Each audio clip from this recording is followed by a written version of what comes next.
Hello, everyone. It's Ninja from Above, aka a Madman, and today we are going to be talking over a movie review. Today's movie review is going to be The Joker. I recently saw it and I enjoyed it thoroughly.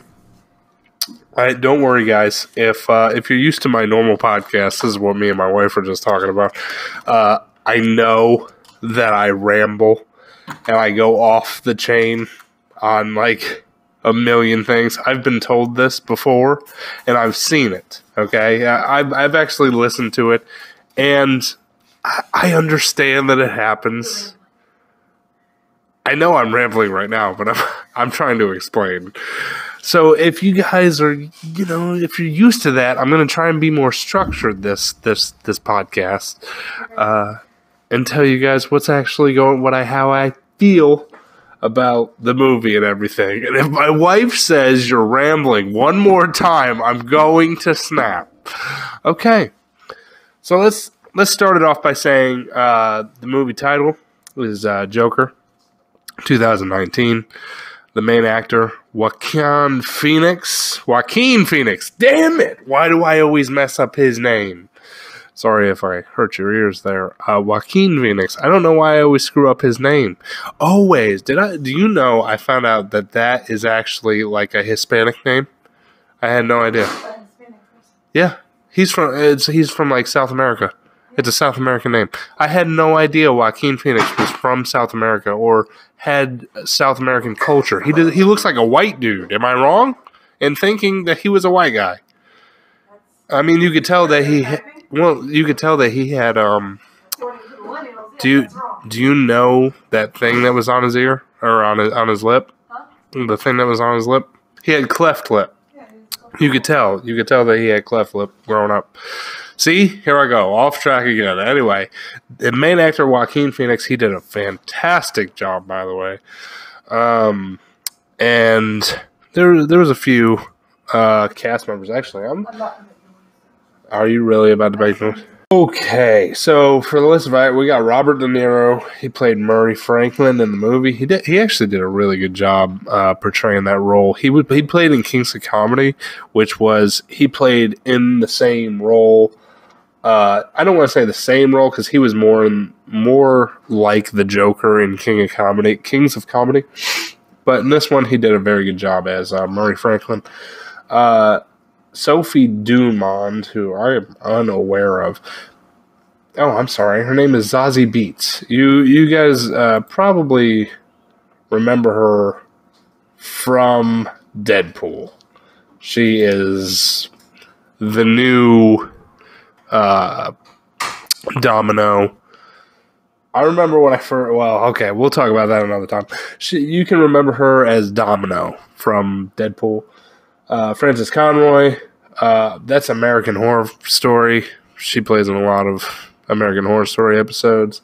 That's where you probably remember her from. Brett Cullen plays as Thomas Wayne. Honestly, I don't know where I remember him from.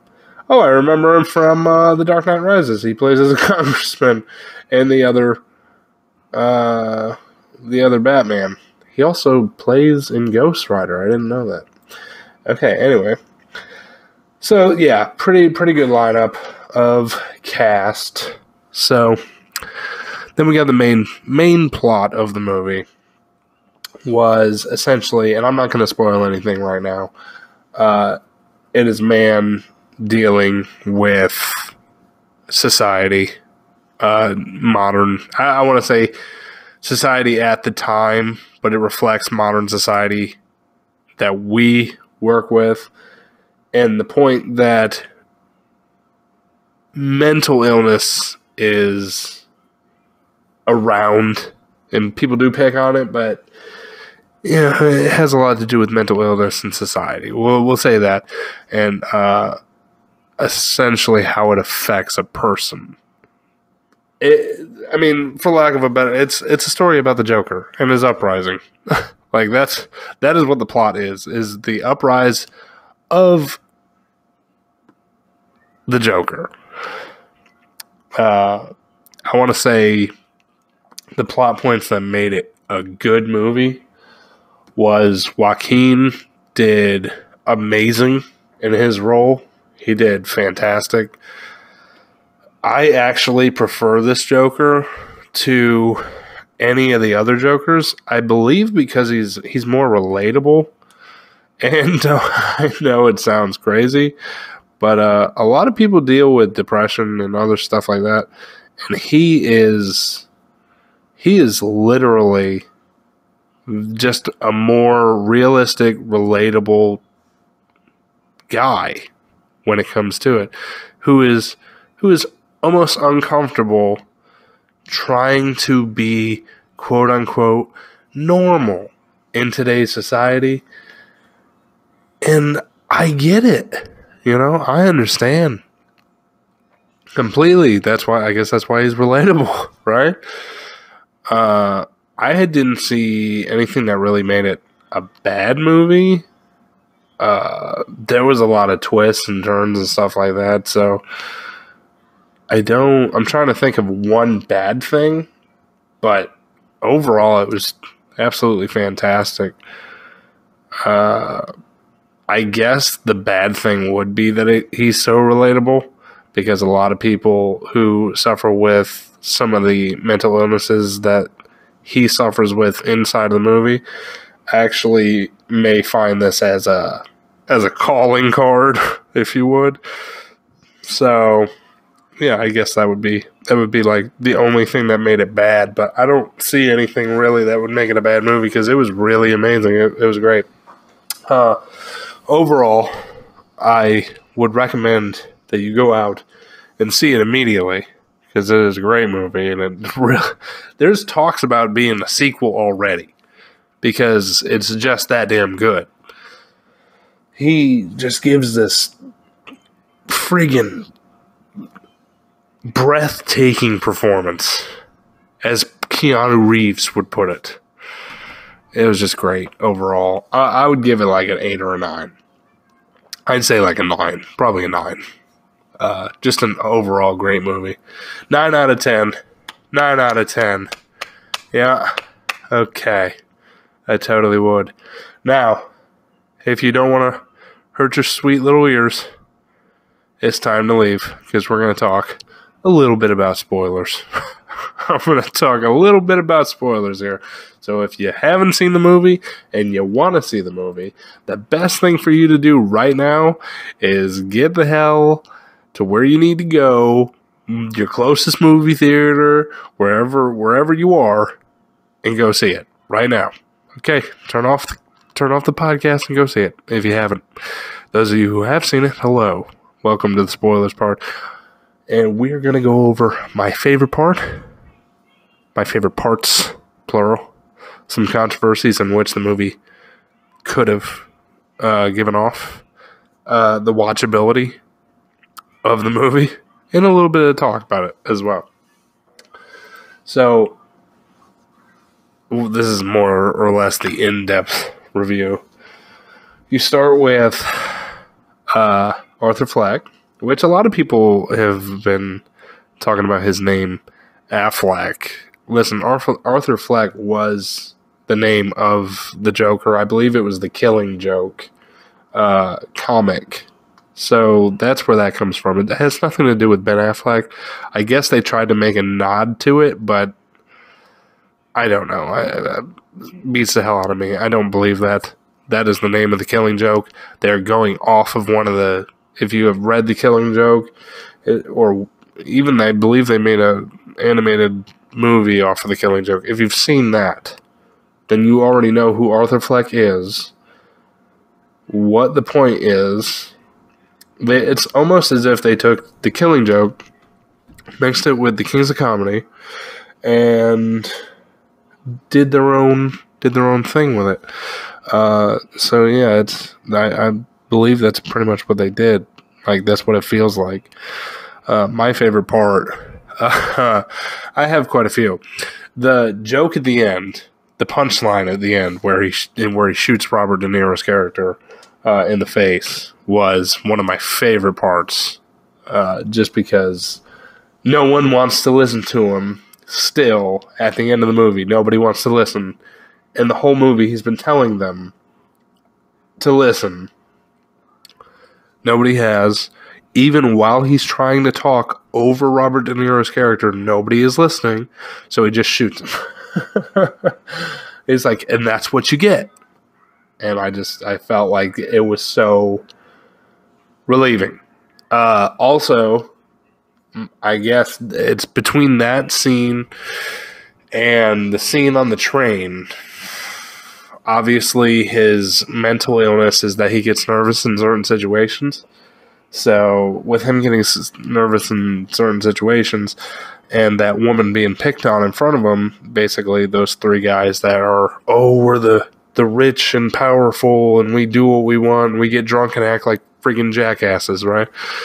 They're picking on this woman and he's nervous, so he just starts laughing about nothing.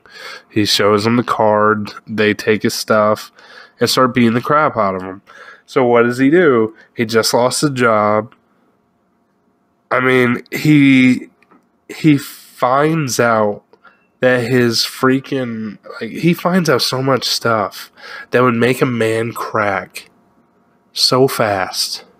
I just don't get it. He loses his mom. He loses his job. He doesn't lose his mom. He kills his freaking mom. But that's over something else.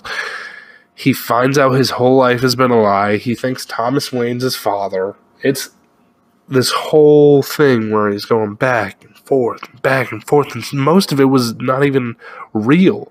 His times that he spent with Sophie, who is Zazie Beetz, is actually not even real. It's not happening. So when he shows up at her house, she's like, "Oh my God, you're that guy down the hallway, Arthur. Hey. You okay? Do you know this is not your house?" And he's sitting there thinking to himself, what the hell are you talking about? We've been together for however long now. And then it snaps. It's like, oh, they were never together. So then he's just like, that was a lie, right? All the people he worked with calling him a freak and everything like that. And he finally, when they come over to the house to cover their own asses, he's like, yeah, and just stabs the shit out of him. I mean, you can't be upset with that. He plays such a good role. Just overall, those are my favorite parts. The twisted mind that is Joker, and the reality that it could be a thing. You know what I mean? He could be a more realistic version of what we interpret the Joker as in all the movies and comics. Controversies is obviously people do deal with mental illness, so this movie, I guess, it's kind of like when The Dark Knight came out and Heath Ledger's version of the Joker came out, and that man went over and started shooting up the theater. I can't remember where that was. I thought that was in like California or something. I believe it was... where the hell was that? I can't remember. When he saw that movie, he went out and he was like, I am the Joker, and did that, right? This gives people more of a plausible cause because people deal with mental illness all the time. I guess that could be the only controversy. Other than that, like about the rich and the poor, it's kind of reflecting how rich people get away with whatever they want to. Poor people can't get away with anything. I mean, Arthur Fleck, Joaquin's character in the movie makes a valid point that actually a lot of people go through all the time when it comes down to death. So he killed those three on the train, and nobody knew who it was. But when he goes on the show, I mean, it's Robert De Niro's character, when he finds out that Arthur Fleck had shot those kids, he was like, those were good kids, they got good grades. And he said, no, they were bad people, but you know what? Everyone mourned them, and they were just bad people. But if I die, nobody bats an eye. So he makes a very valid point about, like, the levels of society that we have within the world. People who die, who don't have anything, no money, no fame, nothing to their name, they don't get recognized like the people who do. So the people who are richer and the people who have things, like, let's say, okay, for instance, right? The voice of SpongeBob, he died. Better yet, Stanley. Stanley died, what, like, I think it was like 2 years ago. Yeah, it was last year. When he died, everyone knew it, right? But I bet you there were 100,000 more deaths that year. Probably more. And nobody even knows who those people were. You know, you gotta understand what I'm talking about. The movie makes a good point in that aspect. Obviously, losing Stanley, great dude, just trying to make people happy, superheroes. I mean, we wouldn't have half of the things we have in today's pop culture without him. I get that. But it's the person. People want to feel like they matter. But if you don't let people know that they matter, they're liable to go crazy. And that's kind of what it pokes at. As far as if I would watch it again, I totally would. I probably will, because I absolutely love it. And my wife, Pud, did not get a chance to actually pay attention to it. She said she couldn't relate, but that's because she's a sociopath, not a psychopath. And yeah, so we might watch it again. I don't know. Hopefully she'll watch it with me this time. And yeah, that's about it. Like I said, I would give it a 9 out of 10. It is probably the best damn Joker movie, and props to Heath Ledger. He did a great job.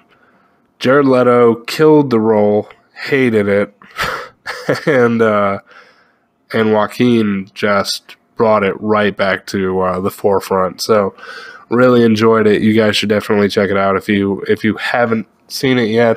If you have, like, come on, guys, you already know it was that good. And that's gonna be the end of it. I will check you guys in the next podcast, whenever the hell it is. Later on, my dudes. That was Joker.